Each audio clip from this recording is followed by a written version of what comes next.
Hello and welcome, ladies and gentlemen, to a new edition of the Daily Debate. In tonight's show, we're going to be focusing on the tourism sector. We are in the summer season, and it's only fitting to take a closer look at the tourism sector, keeping in mind that we have received about over 7 million tourists for the first half of 2023. So we're going to be looking for the reasons why we have had an increase in the number of tourists and the expectations for the second half of 2023.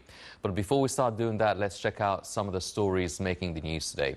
And we'll start off with the National Dialogue's Board of Trustees, who held a session, or actually will hold a session on Wednesday, to discuss the outcome of the previous sessions before presenting them to President Abdel Fattah al-Sisi.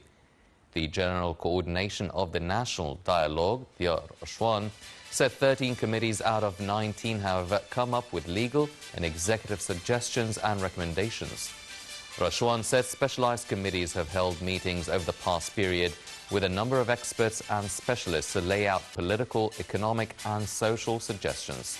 He noted that the recommendations and suggestions are being prepared for the review of the Board of Trustees before presenting them to President al-Sisi to put the final say.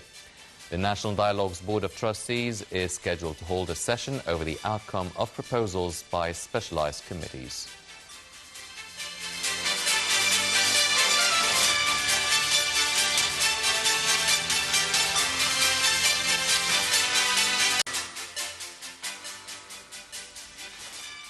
And Foreign Minister Sameh Shukri held a press conference in Cairo following an Arab Ministerial Liaison Committee meeting on Syria on Tuesday.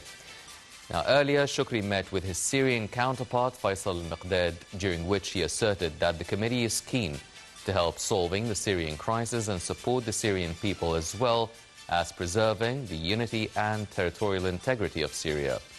The two top diplomats reviewed the latest developments in Syria and ongoing efforts by the Syrian government to deal with the refugees issue, combating terrorism and drugs, as well as imposing sovereignty over the Syrian land. During this meeting with his Saudi counterpart, Prince Faisal bin Farhan, Minister Shukri voiced willingness to deepen bilateral cooperation in key sectors of priority for both Egypt and Saudi Arabia. Shukri said he is proud of the close historical ties binding Egypt and Saudi Arabia in various domains. For his part, Minister Farhan hailed the recent momentum in Egyptian-Saudi relations, saying it is an asset for Arab joint action and solidarity. Separately, Shukri held talks with Jordan's Foreign Minister Ayman al-Safadi and Iraq's Foreign Minister Fouad Hussein.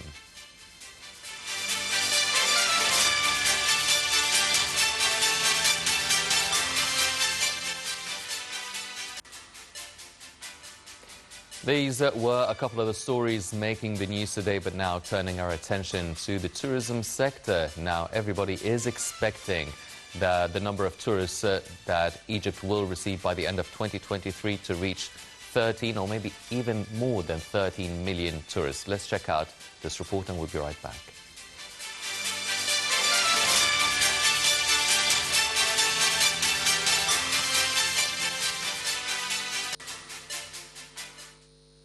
Egypt's El Alamein city has spotlighted the significant surge in the number of tourists arriving in the country, particularly following the cessation of lockdowns due to the COVID-19 pandemic, as the global health crisis gravely impacted the tourism industry worldwide. According to several reports from the international agencies, including the American Fitch Solutions, Egypt's tourism sector is anticipated to continue its recovery.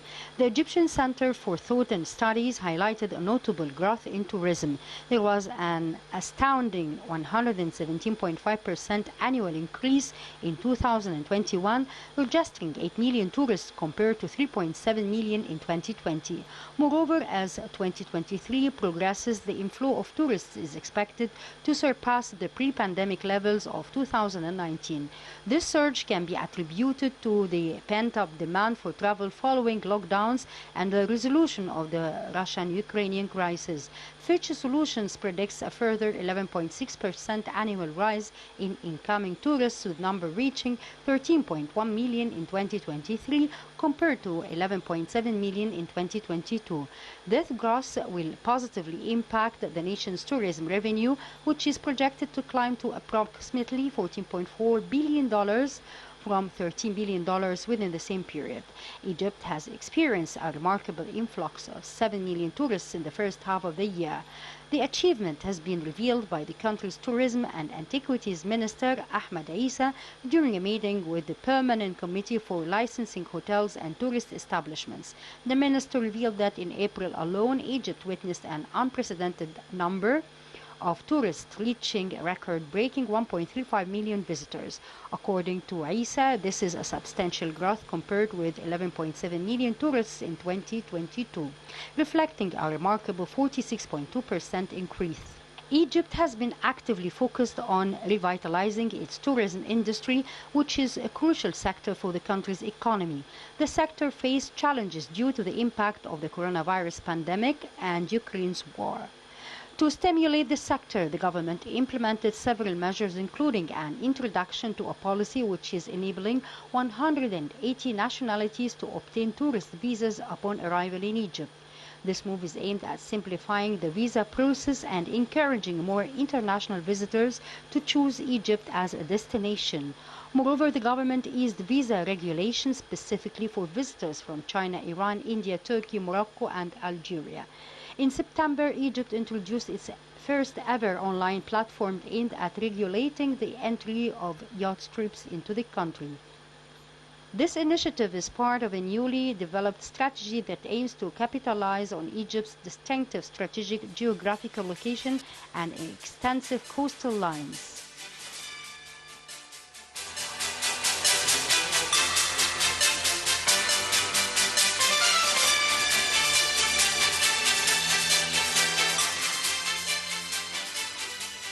Welcome back, ladies and gentlemen, and we're joined here tonight in the studio by Mr. Ahmed Badr, the tourism expert. Mr. Badr, thank you very much for joining us. Thank you very much, and good evening to you and all the audience. Good evening, sir. Well, Mr. Badr, let's first start talking about the first half of 2023. More than 7 million tourists. It's quite a significant number. It's almost a record since our numbers in 2010. So how would you explain the surge in number of tourists for the first half of 2023? Well, good thing you mentioned 2010, because I was going to tell you, let's go back in time to 2010, when we had the most numbers of incoming tourists to Egypt, when we had 14 million tourists that year.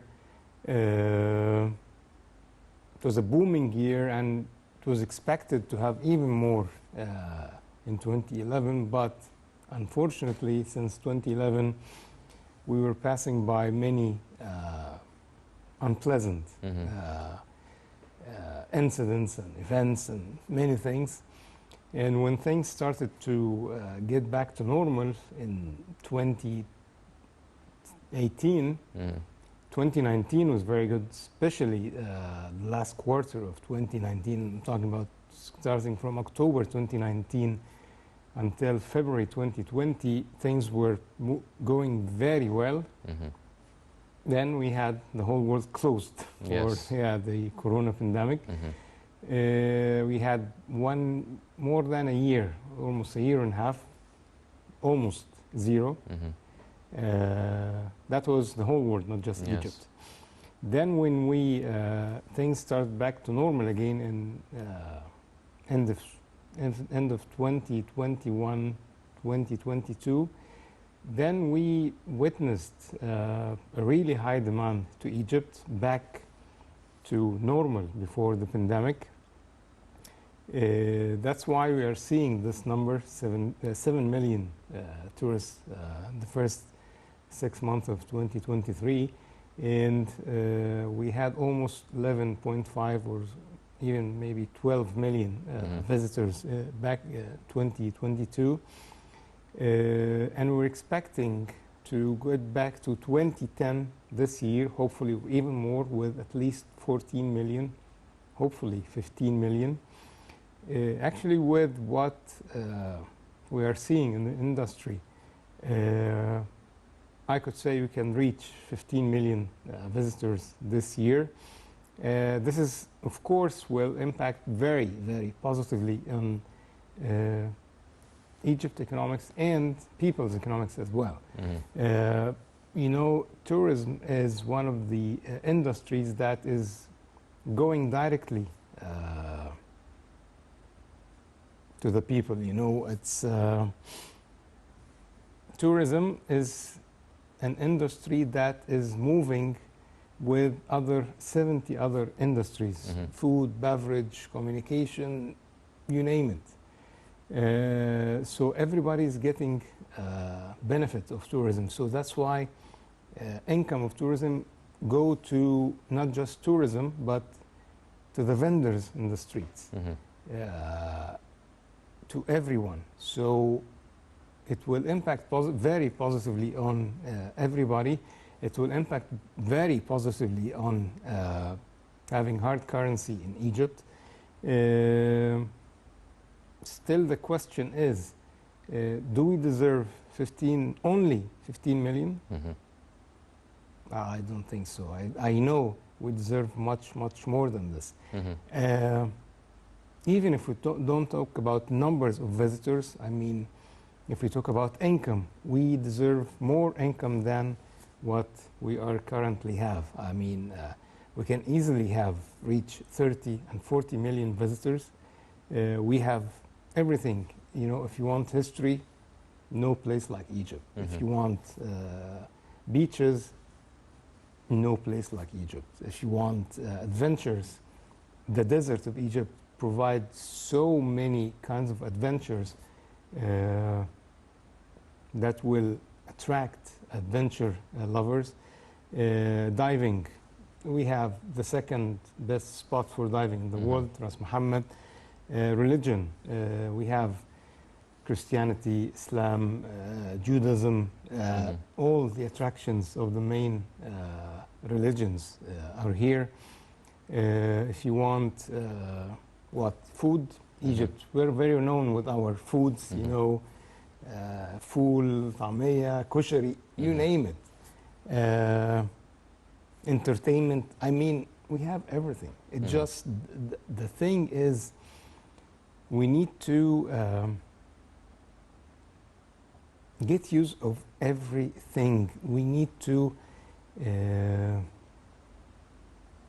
facilitate more things. Yes. We need to press on marketing, advertising, many things. And facilitating things, this is what we will make us have 20 and 30 million people, because this year when we have the 14 and 15 million visitors, inshallah, hopefully, this is when our cup of tourism will be full. Yes. We cannot have more. This is our maximum capacity in terms of hotels, transportation, guides, restaurants, flights, all the services. So if we need more tourists, we need more of everything. We need more hotels, we need more flights, we need more buses, we need more vehicles, we need more manpower, we need more of everything. We need more food, we need more beverages. So at the end, this is something no country in the world, no government in the world can do by itself. Most of it will be by private sector. Yes. So we need to facilitate things for the private sector to open these new things. You know, if you want to open a hotel, facilitate it, make it easy. If you want to get transportation, facilitate it, make it easy. This is, especially if you want to attract the what we call the high class or class A tourists. Yes. You need to give them what they are looking for. You need to give them deluxe 5 stars hotels. You need to give them latest vehicles, especially small vehicles, because they travel individually, families or friends. Yes. So they want their own private cars, luxury cars or vans. So you need to facilitate this and have more of this. You need to get more cruises, luxury cruises. You need to get shopping, nightlife. Yes. These things that will attract people. Well, you've mentioned, I mean, the tourism industry is a service industry, and if we are looking at how it was or how it turned out to be since 2011, a lot of businesses, a lot of people went out of business. Tour guides, travel agencies, transportation companies, a lot of businesses and other industries that are directly connected to the tourism industries shut down, Yes. went out of work. And then everyone was talking about restructuring of the tourism industry, having the Ministry of Tourism and Antiquities getting involved. Now, how much, I mean, the concept of bouncing back, travel agencies and travel companies and tour guides, now, I mean, did they really get back on track? Did they reopen their companies, their agencies? Are we working in full capacity? Well, you're totally right. So many people left the industry. So many people closed their businesses, whether they're agents or transportation companies or even hotels. Hotels Yes. in Cairo even. They closed because they couldn't afford to continue opening with the very low demand and very low. It was practically zero during the lockdown. Exactly. Well, the government during the lockdown, they did some good initiatives by not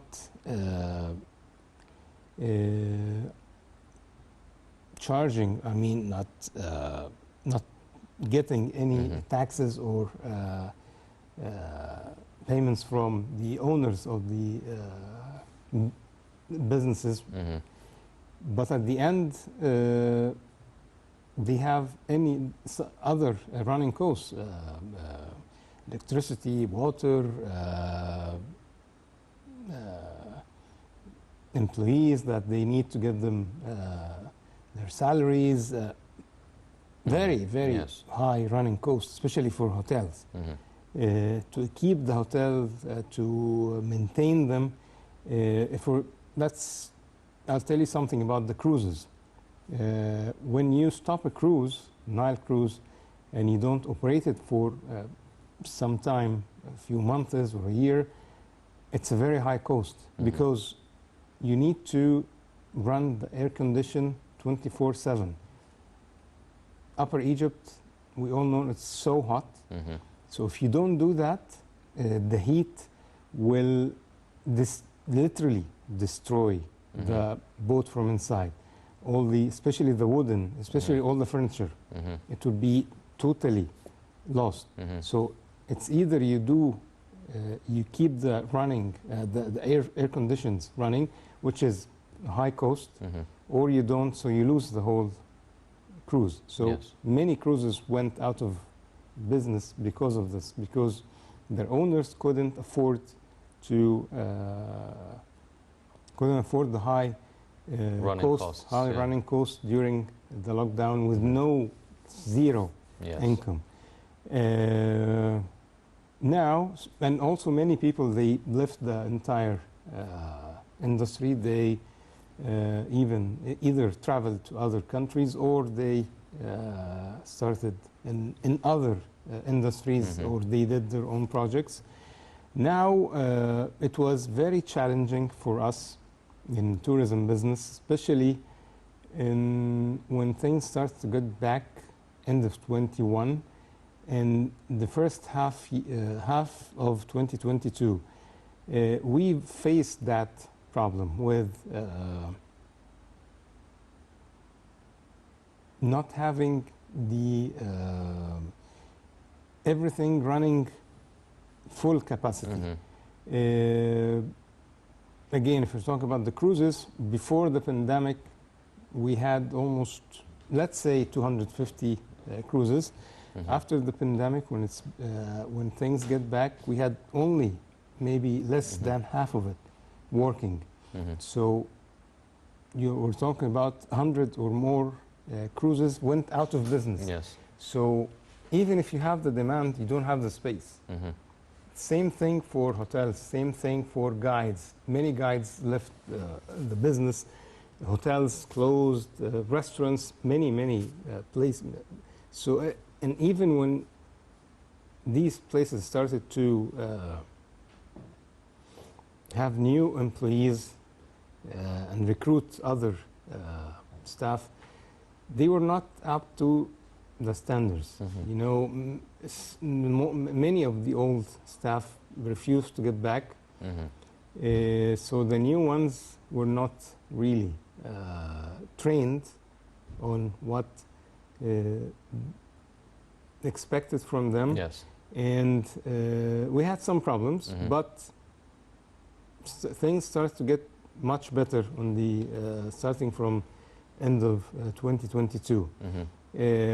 People started to, they've been working for quite some time, so they started to know owners of the agents and hotels and all the touristic venues saw that things are moving well and numbers are coming back, so they started to invest in training because they know if they don't do that, there will be complaints. Complaints means money, refunds. So for them, it's easier and cheaper to invest in training rather than paying refunds.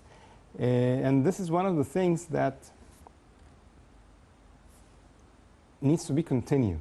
Training training is ongoing thing. Yes. In any business, not just tourism. Yes. So in tourism especially, it's a service industry. You're paying, if you're traveling anywhere, you're paying amount of money, you're going to have good time and good memories. You're not getting a part of the hotel or a piece of the bus, or it's not a tangible product. It's exactly. So what you're looking for is service, and if you get good service, you will tell your friends about it. And of course, nowadays we are in the world of social media, where you tell your friends immediately, I'm in Egypt, I'm happy. I'm in Egypt, I'm not happy. So, well, Mr. Badr, I mean, okay, let's look at this summer season. Well, the winter season takes care of itself. If people go to the Red Sea, Governorates, the cities, the resorts, the beaches, Upper Egypt, the Nile cruises, everything. But it seems that the summer season, everybody prefers the North Coast, where the weather is definitely much nicer than it is in Upper Egypt or the biggest cities. But it seems that it's mainly domestic tourists, not the foreign tourists that you would want to attract. And the whole North Coast is full of compounds and resorts that are owned or rented by domestic tourists. What can be done? Or is there still room for foreign tourists to come to or go to the North Coast during the summer season? Can we increase the hotel capacities there? Can we make them have a bigger range of pricing for the hotels? The new Alamein city with the Alamein Festival, can that be some sort of an attraction for foreign tourists as well? Can we increase the number of concerts, of entertainment? I mean, what can be done to attract foreign tourists to the North Coast? We were talking about this before we start. Definitely the North Coast is by far, it's more beautiful than any other beach in Europe or in any other country, with all due respect to all countries in the world. The North Coast, with the quality of the water, especially if you go west. You know, the more you go west, the more you feel like it's not sea. It's like a pool. You know, it's not the quality of the sand. So you have the base thing, amazing, beautiful. It's the problem with the North Coast is, like you said, most of it are compounds owned by Egyptians. To attract foreign tourists, you need to work on the North Coast as if it's Sharm el-Sheikh or Hurghada. You need to get this Sharm el-Sheikh or Hurghada, put it on the North Coast. New Alamein, you do 2-3 other cities like that. Make it work throughout the year. We are wasting a huge fortune from our hands. If you look to the south of Europe, they're working 365 days a year, throughout the year. Of course, high season is in summer, but in the winter they also work. They do, the secret is just attractions. Create attractions, create nightlife, create things. There are cities in the world, they don't have 1/10 of what we have. Las Vegas. Las Vegas, it was really dead desert, nothing. They created something, they created the attractions. Now, there is a hotel in Vegas called Luxor Hotel. You know how many visitors visit Luxor Hotel? You know how many visitors visit real Luxor? Visitors visit real Luxor, I'd say about not more than 4 million a year, maximum 5 million.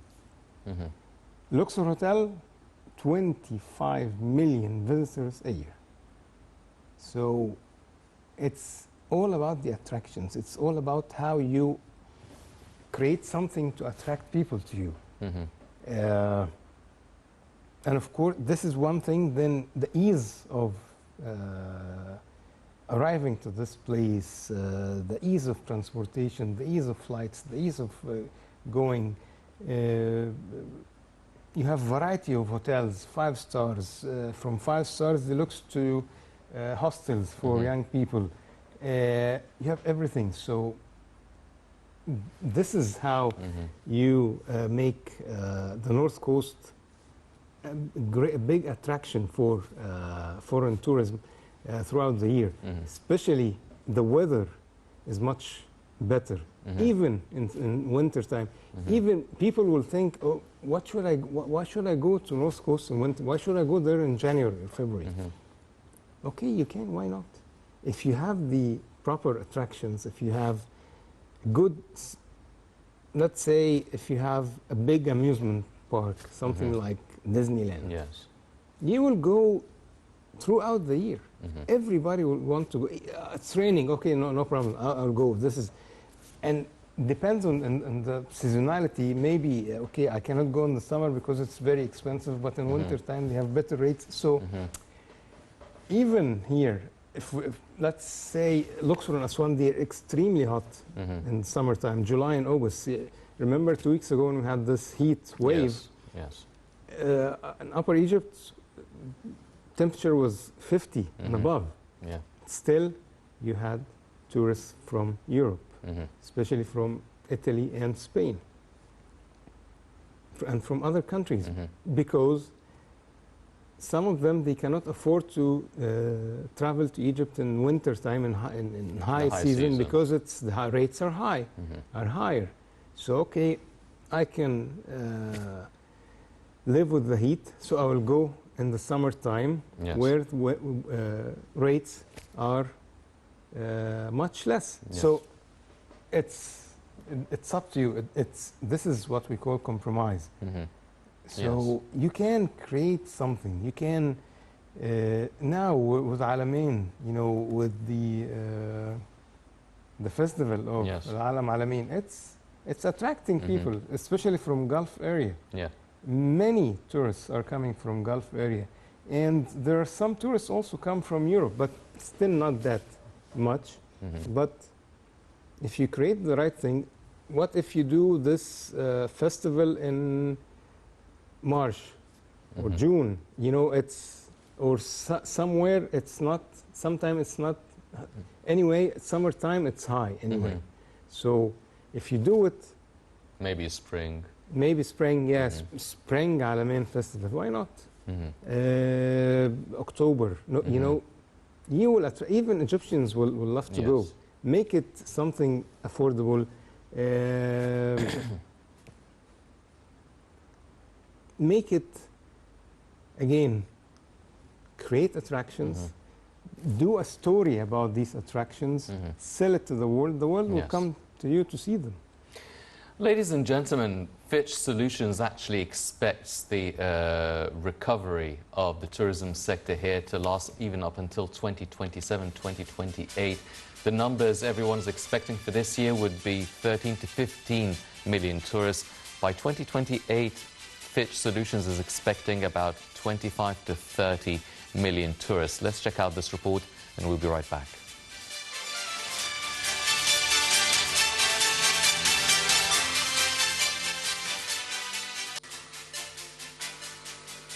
Fitch Solutions expects that the number of tourists coming to Egypt will continue to increase in the medium term during the period 2023-2027 to reach 15.2 million tourists with an annual growth rate of 5.4% on average on an annual basis during the forecast period. The international tourism revenues will increase in line with the increase in the number of tourists from $14.4 billion in 2023 to $17.4 billion in 2027, supported by improved consumer spending in Europe, the MENA region, and thus an increase in revenue per visitor. This came within the framework of the Cabinet's Information and Decision Support Center's interest in monitoring and analyzing everything related to global economic reports of interest to the Egyptian affairs, as the center highlighted the report of Fitch Solutions. The agency expected that the state of recovery witnessed by the tourism sector in Egypt since the end of the closures would continue, where the number of tourists grew by 117.5% in 2021 on an annual basis to reach 8 million tourists compared to 3.7 million tourists in 2020, with a continued influx of tourists during 2023 to higher levels than pre-pandemic in 2019 as a result of benefiting from the pent-up demand for travel after the closures and the end of the peak of repercussions of Ukraine's war. According to nationalities of tourists coming to Egypt in 2023, Europeans are expected to lead, with numbers expected to reach about 8.6 million European tourists, which is higher than their number before COVID-19. Fitch agency believes that Europe would remain an important source of Egyptian tourism in the short to medium term, especially in light of the Egyptian targeting of the diversity of European markets, exporting tourism from Russia, Ukraine, Poland, and the Czech Republic, while incoming tourism from the Middle East comes in the second place among the most visited markets for Egypt after Europe. Meanwhile, Travel of Path website highlighted in the report the most important reasons that attract tourists to visit Egypt destinations. The report said Egypt received more than 7 million tourists during the first half of the year, and that this number is expected to reach 15 million by the end of the year. The report indicated that Egypt boasts vibrant tourist cities, ancient monuments and places, and picturesque landscapes in addition to its reasonable prices. It pointed out that Egypt recently introduced a multiple entry visa valid for 5 years. The website explained that the tourist can use his credit card in Egypt, as the use of credit cards has become more common in Egypt to pay in hotels, restaurants, and tourist attractions, explaining that the Egyptian Ministry of Tourism and Antiquities is now implementing a non-cash payment system using bank cards to purchase entry tickets to a number of cities, archaeological sites, and famous museums, including the pyramids of Giza, the unfinished obelisk obelisk in Aswan and the citadel of Salah ad-Din al-Qayyubi in Cairo. This is in addition to the Grand Egyptian Museum, which is scheduled to open soon as it will become the largest archaeological museum in the world dedicated to one civilization. The report further touched on highlighting the new airlines, pointing out that they made traveling to Egypt easier than ever before, referring to the new routes that were announced.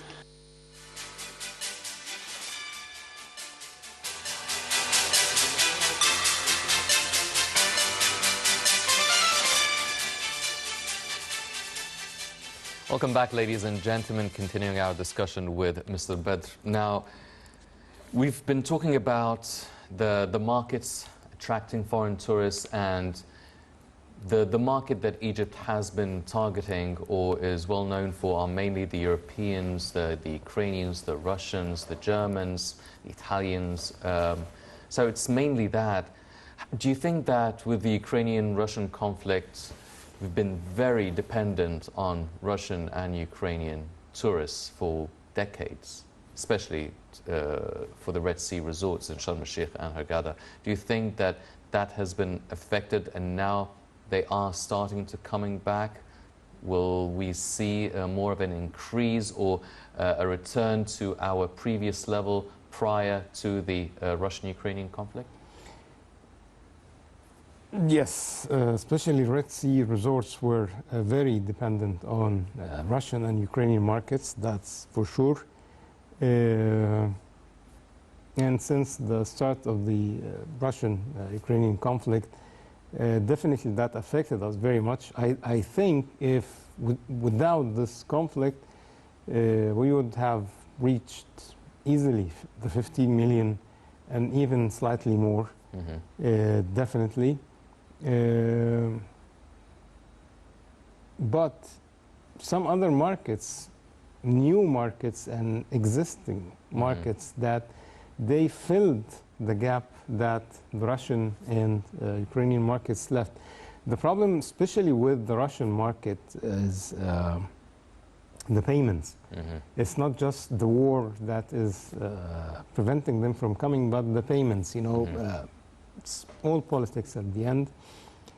So Russia now is out of the SWIFT system, and they cannot send money. So this is creating some problems with the Russian tourism. But I know there are solutions that are being on process to even facilitate this and let them be back again, because so many hotels and agents were very dependent on Russian market, especially.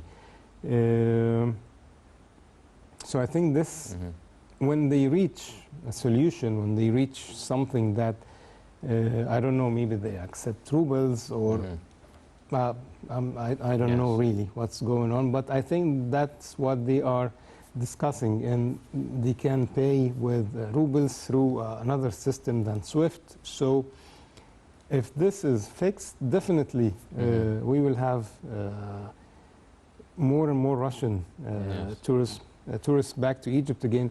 They love Egypt. For them, it's a great destination. It's very close. It's just 4 or 5 hours flying from their cities. They come, they enjoy the sun and the sea, especially, of course, in summer and winter time, when they have minus 30 and minus 40. Here is 15 and 20 for them. Definitely, this is heaven. Well, what about the American and Latin American markets? Because a lot of observers have been saying that, well, we haven't really cracked that market, and people are saying, well, it's too expensive. It's a huge distance between the Americas and Egypt.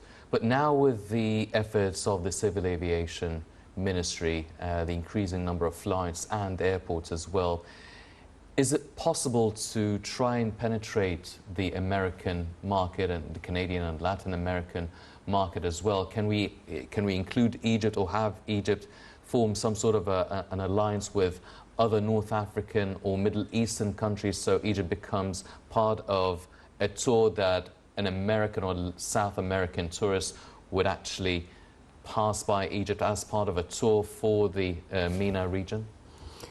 For the US market, I know for sure that Egypt was and still #2 destination for Americans since 2022 and 2023 as well. It's #2. #1, I think, was India, as far as I remember. But Egypt is #2.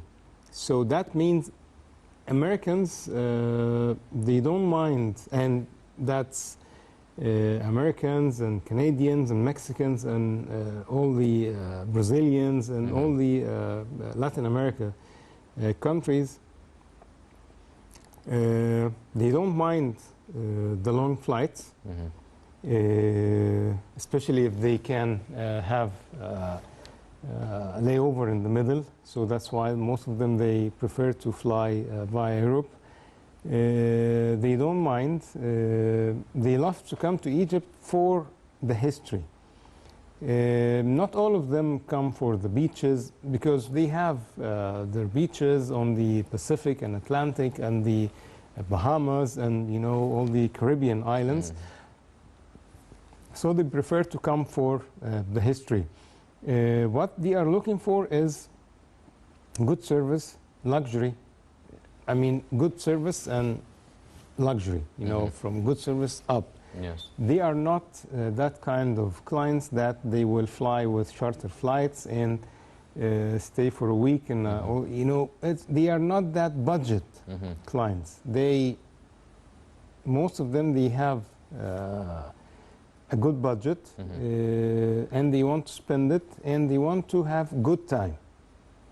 And that's why this is what I was talking to you earlier about training and having all the kinds of properties from 5 stars deluxe to hostels, so they attract all kinds of travelers, especially the A-class travelers. When you have a family of 4, they spend the same amount of money that 100 other budget clients will spend. For me, this is much better. Much better in terms of not having a load on our infrastructure, and most importantly is not having a load on our heritage and our monuments. Because you cannot run after each client, millions of clients and tourists, telling them, please don't touch the pyramid, please don't touch the columns in the temples or the drawings and the tombs. It's so to preserve our history and heritage. But again, why not? We can have this, we can have that. We can have the very rich, which we started to have, by the way, really, when they knew that we have the luxury products, hotels or cruises, and we really give them a really high service. And most of the time, I have to say, it's exceeding even their expectations. It's exceeding their expectations, even if they're comparing it to services in their countries and countries that are known with high quality service. So we have it. Just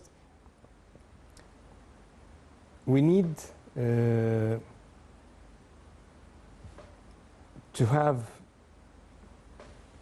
a plan for all of that. We need to encourage people. Again, we need to encourage private sector to invest in tourism. If we do that, we will be able to have more stable tourism industry in Egypt, because this is one of the things that the private sector, the private investors are afraid to invest in Egypt in tourism, because they say it's not stable. You work for 2-3 years and then you go down. So it's like a wave. Mr. Badr, one final question, because we're running out of time. I mean, you've mentioned the private sector now for over 10 years now. we are in the digital age, and it's the age of the internet, and there have been a lot of freelancers really working within the tourism industry, tour guides, a lot of people offering their places as venues for accommodation through very famous websites and accommodation platforms. And these things, I mean, they wouldn't really appear on the books for within the official tourism industry sort of books. It definitely does help a lot, or many Egyptians, and it really helped a lot of startups and entrepreneurs.